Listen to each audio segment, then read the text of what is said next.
The world is going to have a new monetary system in this decade that we're in. We're going to experience this huge deflationary crash around the world, and people will just lose confidence in currency. And what do they always go back to throughout history? Time after time, for the last 5,000 years actually, they always go back to gold and silver. We are entering a period of financial crisis that is the greatest the world has ever known. The wealth transfer that will take place during this decade is the greatest wealth transfer in history. Wealth is never destroyed, it is merely transferred, and that means that on the opposite side of every crisis there is an opportunity. The great news is that all you have to do to turn this crisis into your great opportunity is to educate yourself. I believe that the best investment that you can make in your lifetime is your own education. Education on the history of money, education on finance, education on how the global economy works, education on how all of these guys, the central bankers, the stock market, how they can cheat you, how they can scam you. If you learn what is going on and how the financial world works, you can put yourself on the correct side of this wealth transfer. Winston Churchill once said that the further you look into the past, the further that you can see into the future. This program is all about creating your own crystal ball, being able to gaze into the future, being able to change this crisis, the greatest crisis in the history of mankind, into your great opportunity.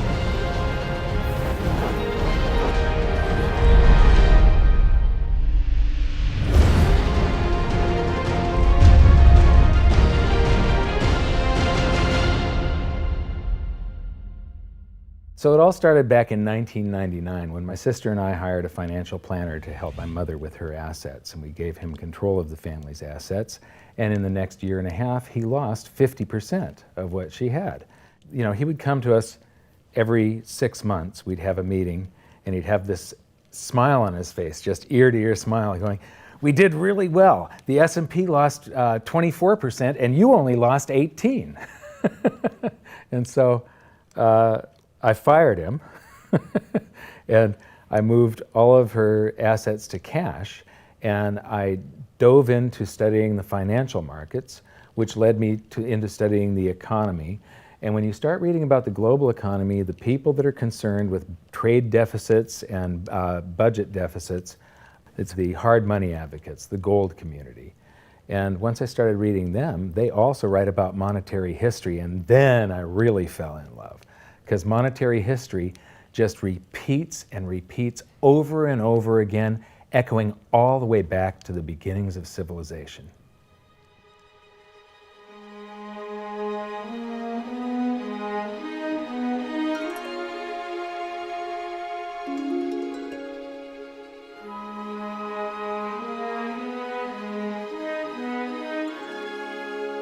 Gold and silver have been the predominant currencies for about 5,000 years, but it wasn't until somewhere between 680 BC and 630 BC that they became money. That's when they were minted into coins of equal weights somewhere in Lydia, where each coin was the same size and had the same weight. This made them interchangeable. It's called fungible. At that point, they became useful as a unit of account, a measurement. You could price a good or a service in those gold or silver coins in a certain number of them. And it was always the same for anybody whenever they were buying that good or service. But it wasn't until they made their way to the world's first free market society, the prototype of democracy, the cradle of civilization, Athens, that they exploded in use. Suddenly, money found its natural home, the free markets. Athens was the first society to have a working tax system and free markets. This enabled them to rise to the pinnacle of civilization. Their prosperity allowed them to create great works of art and achieve a level of architecture and engineering that the world had not yet seen. Here we are 2,500 years later, and people are still in awe of their achievements.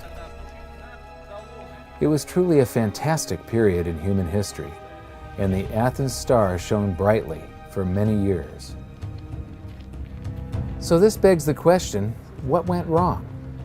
How did such a great and powerful civilization fall? The answer lies in the same pattern that we see throughout history: too much greed and too much war.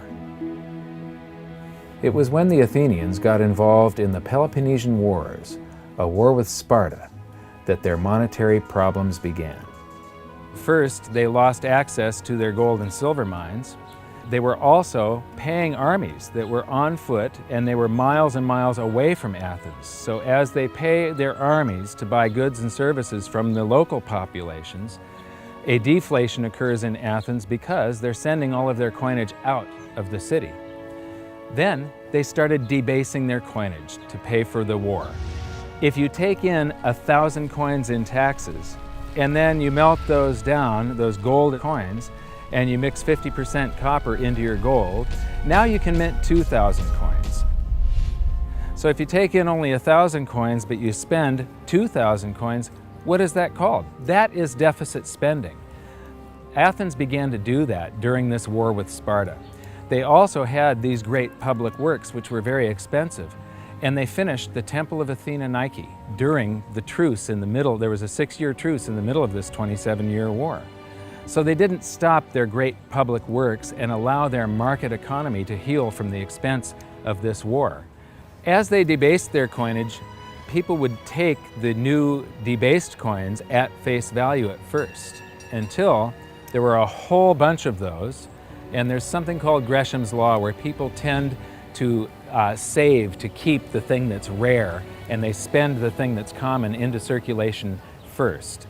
So all of the gold and silver coins started to disappear from circulation and become quite rare, and it was just these copper coins. Suddenly, it took a whole bunch of copper coins to buy a gold or silver coin, one of those old gold or silver coins. This is the first time that gold or silver ever had a price. Before that, everything was measured in a weight of gold and silver. So a large factor in Athens' downfall was the expense of war, the expansion of empire, the debasement of their currency, the eventual inflation that was caused. You know, they minted these coins until they became nothing but flecks of copper. This was actually the world's first hyperinflation. And what it did was it financially debilitated Athens to the point where in 404 BC they surrendered to Sparta. And eventually they became nothing but a satellite of Rome.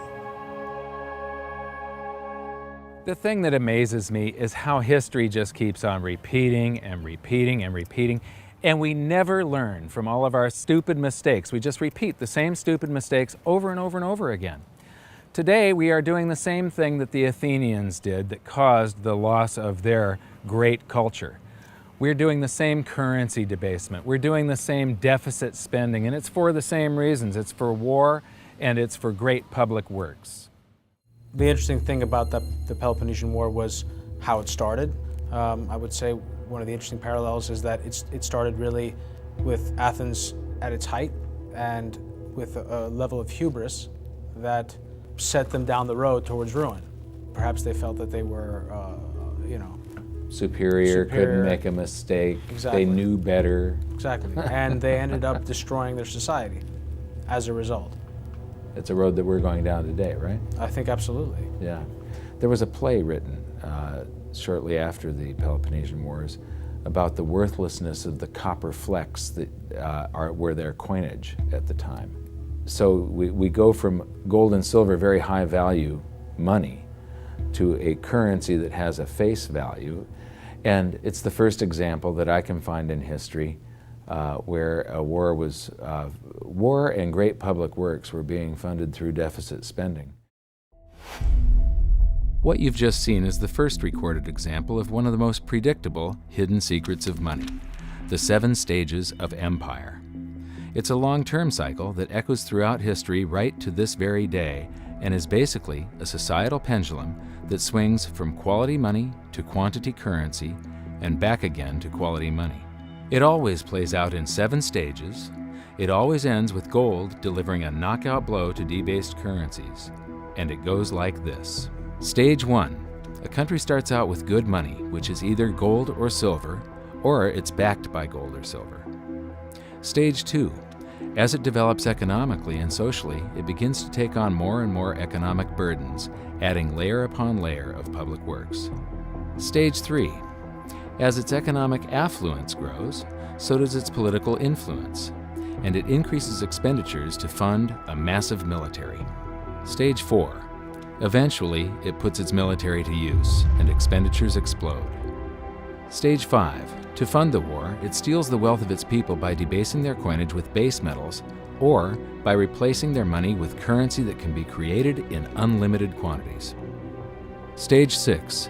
The loss in purchasing power of the expanded currency supply is sensed by the population and the financial markets, triggering a loss of faith in the currency. Stage 7. A mass movement out of currency into precious metals and other tangible assets takes place. The currency collapses, and gold and silver rise in price as they account for the huge quantity of currency that was created. This process transfers massive wealth to those who had the foresight to position themselves beforehand in real money, gold and silver.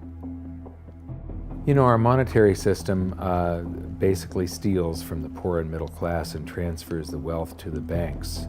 We see this throughout history, and it's just repeating over and over again. What's happening in Greece right now is basically the same thing that was happening back in 407 BC. The deficit spending to fund all of these public works and the debasement of their currency supply caused them to become nothing but a satellite of Rome. Today, they're becoming nothing but a satellite of the banks. Well, the idea of Gresham's law is simply that people are going to hold on to what's value and spend what isn't valuable. Way back in my youth, I was 11 years old when we went from a silver-based monetary system to a purely fiat system. People saw that silver was money, they got used to it, they didn't really think about it. And in 1965, under President Johnson, he basically said, well, silver's too valuable to be money. We're going to just start putting out these substitutes, which were what we call cupro-nickel coins. They were nickel, they were copper plated with nickel at the time. And of course, the metal value was far less. And I understood that as a kid, and yet very few adults really seemed to get the idea of what was really going on. There were a few, and it only takes a few. And of course, Gresham's law took effect, so the currency came out of circulation rapidly. It's very interesting to me, knowing monetary history fairly well, is they're always, put out in silver-looking or gold-looking form. I mean, in most cases, you'll have, in fact, they look rather interesting. I mean, some of them are like silver on the inside and gold on the outside. With the look, they have no value at all, really, other than melt value of pot metal.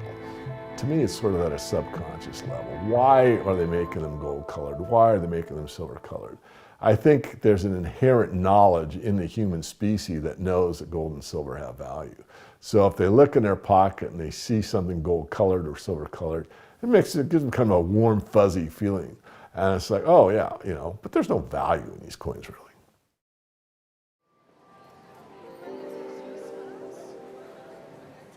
The next question is, how does this affect you? My next stop was in London, where I'd been asked to give a presentation to a group of businessmen. They wanted to understand the reason that gold had surged recently, and I explained to them that to understand gold, you have to understand monetary history. Once you see where we've come from, you can get a much clearer understanding of how the 7 stages of empire are playing out right now. We weren't allowed to show their faces, but we were allowed to film my presentation. So here it is, the last 140 years of monetary history condensed into just 10 minutes. Keep the 7 stages of empire in mind, and as you watch this, see if you can recognize the signs. Everybody thinks the US dollar is still as good as gold, and it hasn't been since 1971. This is the world monetary systems. From 1873, when Germany went on the classical gold standard, where each unit of currency is backed up by an equivalent amount of gold in the treasury. In the United States, $20 bill, $20 gold piece in the vaults. Go into any bank, slap down your currency, which was a receipt for money, a claim check on money, ask for your money, gold and silver, and they would give it to you. So this shows this is currency, this is money. Otherwise, there was no reason for any government to store gold in their vaults and then print this currency that was backed by gold. This is what gives confidence in that, and it gives governments the ability to start this scam in the first place, where they print these receipts for gold, and then they can print more of them than gold that exists. And that happened when we got to World War I, and all the combatants stopped redemption rights. You could no longer go in the bank and trade your pounds, lira, marks, francs, no longer redeemable in gold, and they lit up the printing presses and started printing like crazy. Then between the wars, they went on something called the gold exchange standard, where currencies would be backed partially by gold. So in the United States, under the Federal Reserve Act of 1913, the Federal Reserve was allowed to put $50 worth of claim checks on gold, currency in circulation, backed up by only $20 worth of gold. So it was a 40% reserve ratio. For every $20 gold piece in the vault, they could put $50 in circulation. We're the dollars of the nation on parade. We're the biggest batch of dollars ever made. Oh, we used to march by millions, but now we march by billions, and maybe we'll be trillions for your dead. We're the dollars. Then we get to 1944. Now, during both wars, Europe paid the U.S. with gold.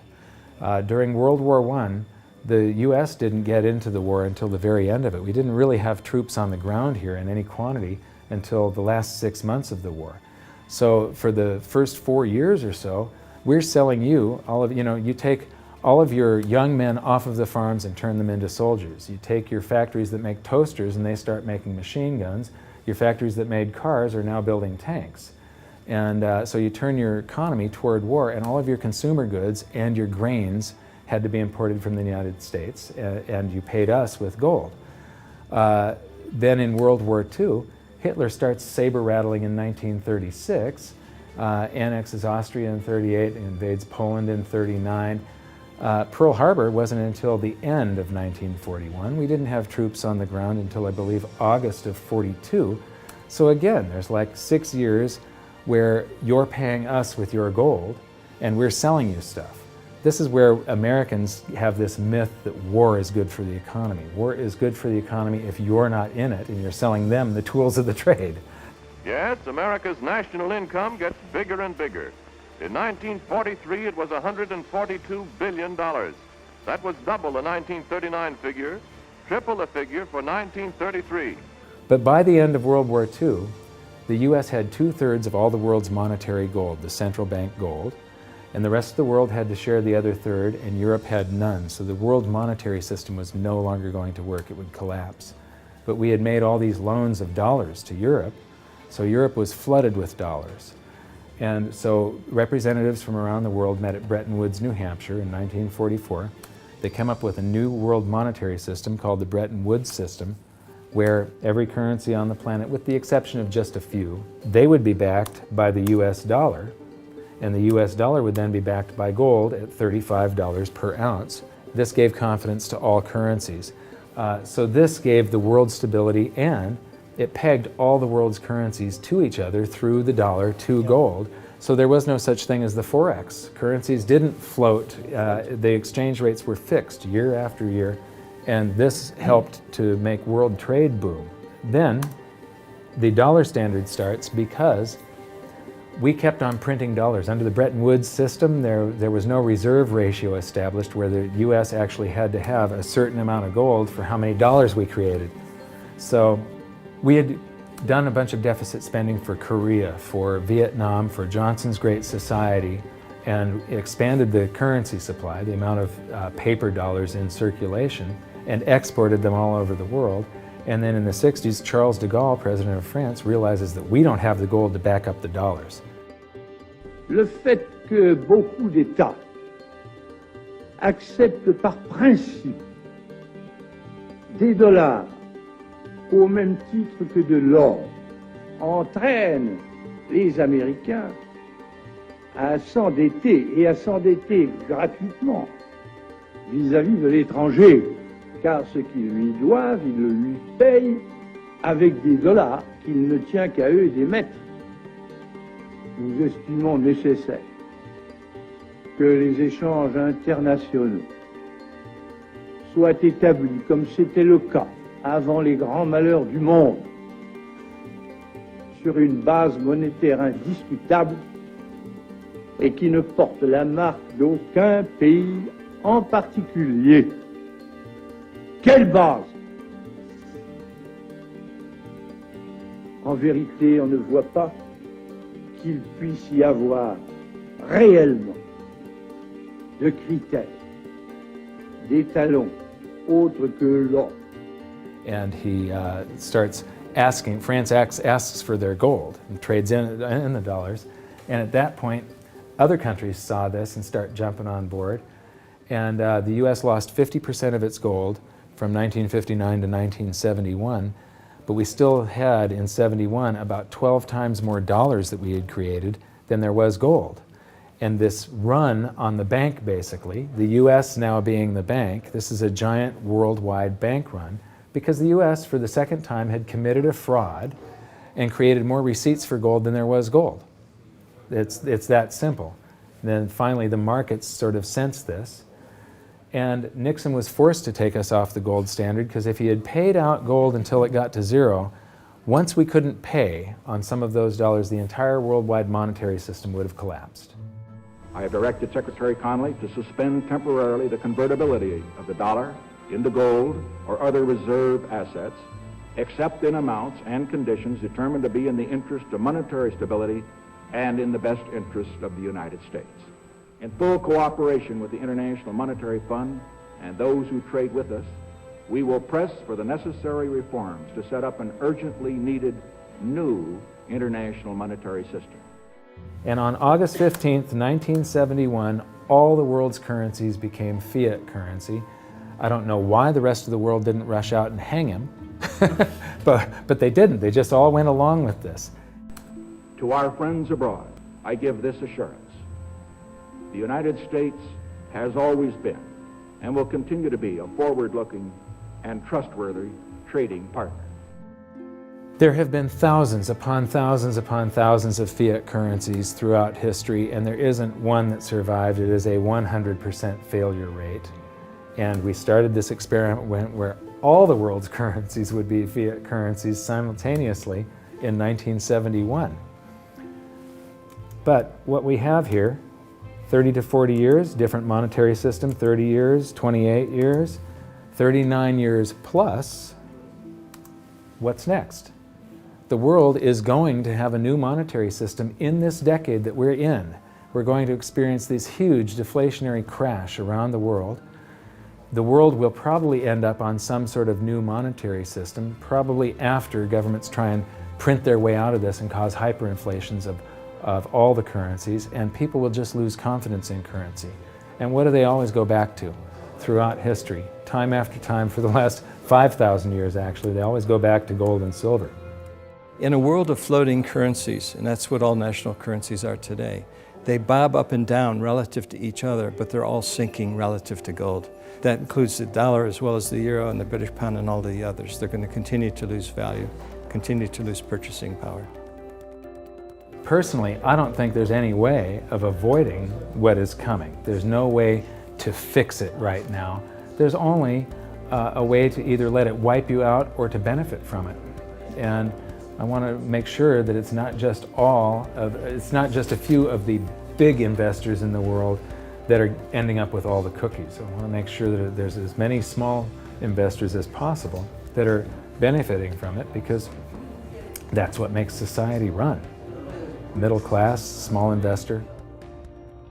One of the biggest challenges for human beings is that physiologically we are designed to operate in recency. You know, the fight or flight response is literally in my cells, literally. And so that when I'm in the wild, it's about I need to look for something to eat or make sure I don't get eaten.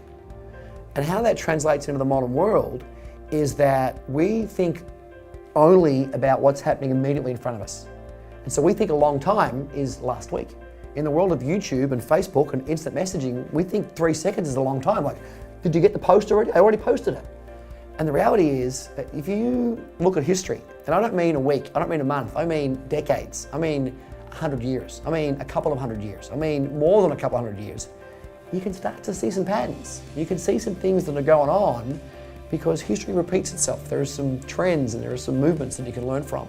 And you literally have to go outside of your human instincts to look at history, because we just want to focus on right now, because as I said, that's about either eating or being eaten.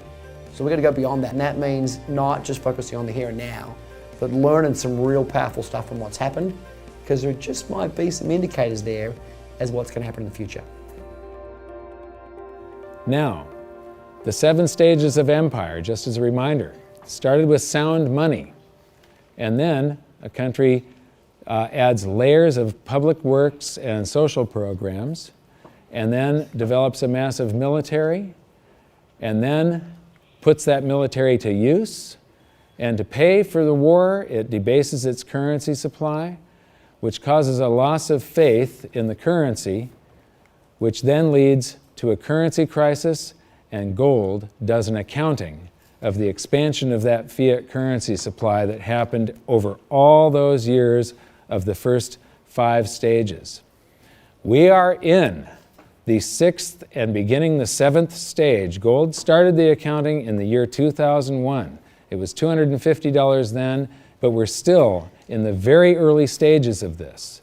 Well, that's right. I think one of the problems with gold is people just don't understand it. I mean, for one thing, it's sort of been banished from the curriculum for 35 years. We have going on 2 generations of academics and scholars who have never studied gold.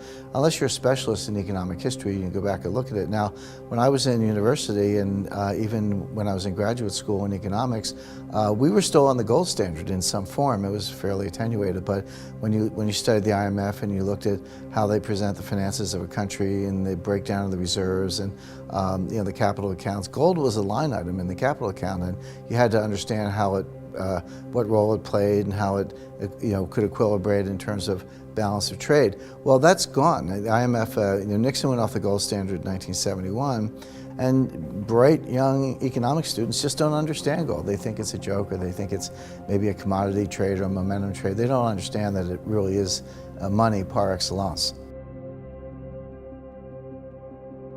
So now we've learned that money was born in roughly 630 BC when it became fungible.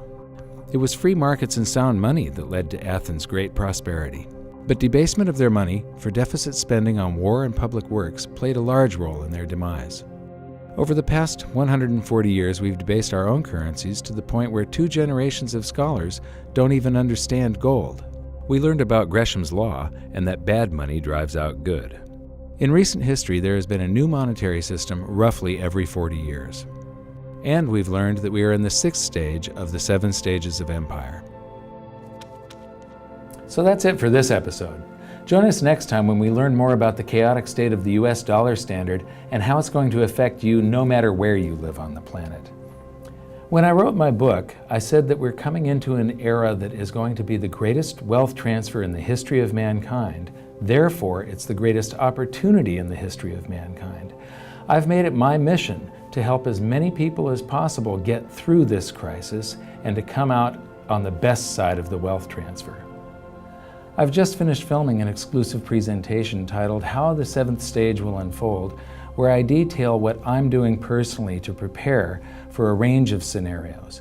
It's available at hiddensecretsofmoney.com as part of your free information toolkit. So my challenge to you for this episode is to try and find a single example in all of monetary history of a crisis that was brought on by too much deficit spending, too much debt, and too much currency debasement being solved by more deficit spending, more debt, and more currency debasement. Until then, good luck, and I'll see you at the bonus presentation at hiddensecretsofmoney.com. Thanks. You bet. There is no other side. You're either silver and gold or you're doomed. That's exactly the way the world is always working. That's the way it's working right now. Turn on the television, watch with the price of gold. Look at the dollar going down, gold's going up, silver's going up. That's exactly the way it's always worked, and it's always worked that way, and it's working that way now. And why is anyone surprised? Why is it? Well, I'm surprised it's always worked like that. For the past 5,000 years. That's right, 5,000 years in a row, it's worked exactly that way. It's happening that way now. And ooh, wait a minute here. Weird. Beyond weird. Mike Maloney's Hidden Secrets of Money is made possible by the clients of goldsilver.com. Your continued loyalty and support allows us to educate the public on how to both protect themselves and benefit in the turbulent times ahead. To all goldsilver.com customers, thank you. Hidden Secrets of Money would not be possible without you.